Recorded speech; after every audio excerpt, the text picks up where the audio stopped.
अधिकारियों से जब जवाबदेही की बात होती है, अकाउंटेबिलिटी की बात होती है, तो वो कहते हैं कि हम बहुत प्रेशर में काम करते हैं, 24-24 घंटे नॉन स्टॉप काम करते हैं, कभी-कभी 2-2 दिन भी काम करते हैं। तो लेकिन क्या आपको लगता है कि क्या कोई ऐसा प्रोफेशन है जिसमें प्रेशर ना हो, जिसमें इस तरह की आपाधापी ना हो? और अगर प्रेशर है तो क्या आप अपनी जिह्वा से अपना नियंत्रण खो देंगे? अगर डॉक्टर है, अगर डॉक्टर इसी प्रेशर में आके किसी मरीज से कह दे कि आप तो मरने वाले हैं, आपकी जिंदगी नहीं बची, तो फिर तो हो गया सब कुछ। तो कहाँ मॉरल सपोर्ट की बात है, कहाँ जबान की बात है, कहाँ प्रेशर की बात है? क्या प्रेशर के नाम पर अपनी जिम्मेदारियों से बचने की कोशिश कर रही है पुलिस?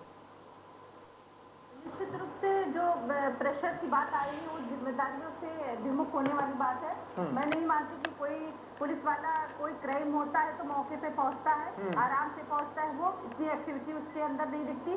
दूसरी बात, जहां तक कर्तव्य की बात है, जब तक वो अपने को कर्तव्य के भाव में नहीं लाएगा तब तक वो किसी को न्याय नहीं दिला सकता। मुझे लगता है कि चाहे वो आईपीएस हो, चाहे थाने का सिपाही हो, चाहे इंस्पेक्टर हो, उसके अपने सोच में ये भाव पैदा करना पड़ेगा कि हम ये वर्दी किसी को न्याय दिलाने के लिए, किसी के साथ किसी पीड़ित को सजा दिलाने के लिए पहने हैं।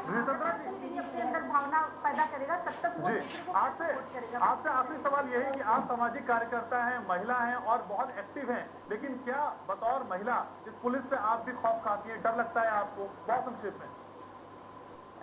अगर मैं ड्रेस में नहीं होती हूँ तो मुझे भी डर लगता है, क्योंकि पुलिस वाले जो पहचानते नहीं पुलिस वाले की मैं वकील हूँ, तो वो भी उसी नजरिए से बात करते हैं कि ऐसा कैसे आई, किसी के साथ बात क्या आई।